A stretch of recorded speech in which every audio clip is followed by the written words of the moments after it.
Je vous annonce le premier candidat, qui est une femme, qui s'appelle Nyadam Ousmane, qui va vous présenter un projet d'économie solidaire. Je vous prie d'accueillir en applaudissement.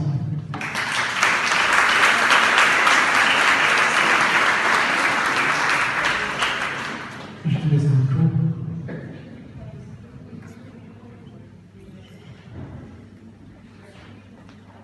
Bonsoir. Alors, il y a 38 ans, un homme qui a eu déjà un premier fils attendait un autre enfant. C'est une fille.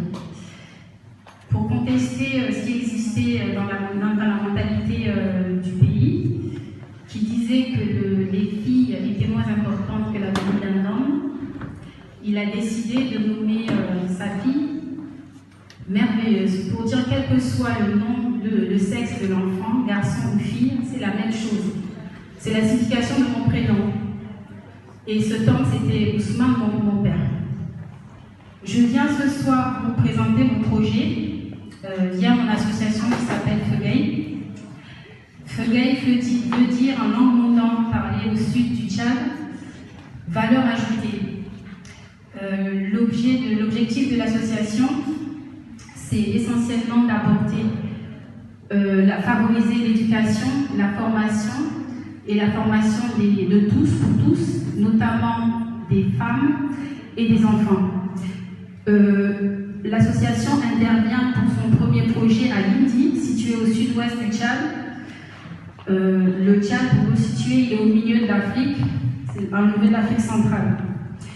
Pour vous parler également du pourcentage au niveau de l'alphabétisation au Tchad, on est à un taux de fin de scolarité du primaire pour les filles de 28% et pour les hommes de 46%. Voilà globalement la situation au niveau de l'éducation au Tchad.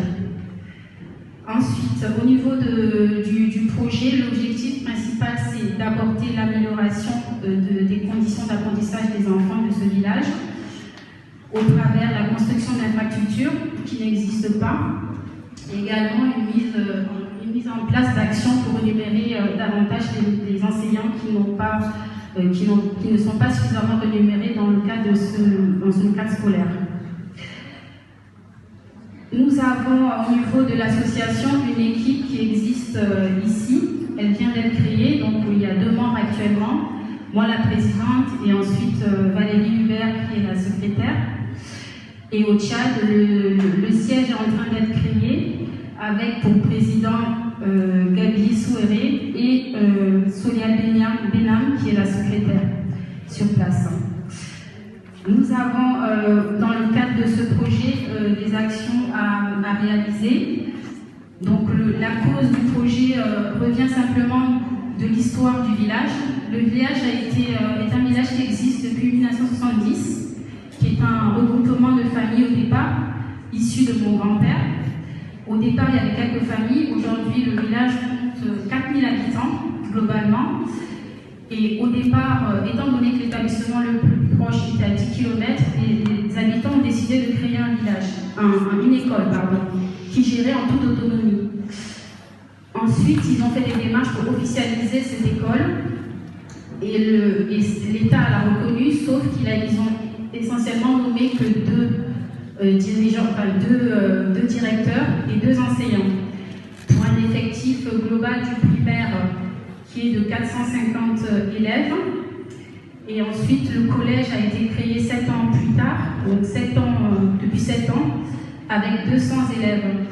Ce village s'occupe, l'association des parents d'élèves rencontre des difficultés au niveau des paiements de ces enseignants, parce qu'il n'y a pas eu assez de personnel qui a été nommé par le gouvernement.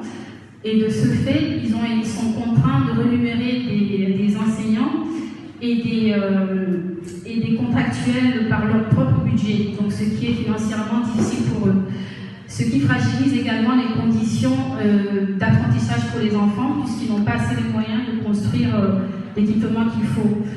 Donc c'est un état des lieux qui a été fait. Donc comme vous pouvez le voir, le seul bâtiment existant pour le primaire, c'est celui-ci. Il a été mis en place par une association allemande il y a plus de 30 ans.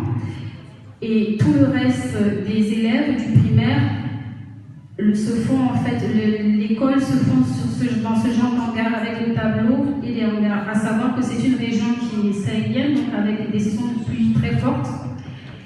Donc à chaque saison, il faut refaire des habitations constamment. Donc voilà l'état des lieux. Vous avez l'état des classes en fait qui est tel. Il n'y a aucun manuel scolaire, pas d'eau, pas d'électricité, c'est évident vu le constat que vous faites. Pas de banc, aucun bureau pour les enseignants. Et donc ce sont des conditions qui sont assez précaires. L'association, les bénéficiaires du projet seront bien évidemment les enfants. Dans un premier temps, les parents, les enseignants qui seront plus motivés à pouvoir transmettre le savoir aux élèves qui forment. Et les objectifs pour l'association, c'est notamment d'augmenter la motivation de ces élèves au niveau de l'apprentissage et diminuer l'absentéisme par la même occasion, et aussi d'améliorer les conditions d'apprentissage tout simplement pour qu'ils soient accessibles à tout le monde comme tous les enfants du monde. Les actions qui sont prévues justement pour mettre en place ce projet,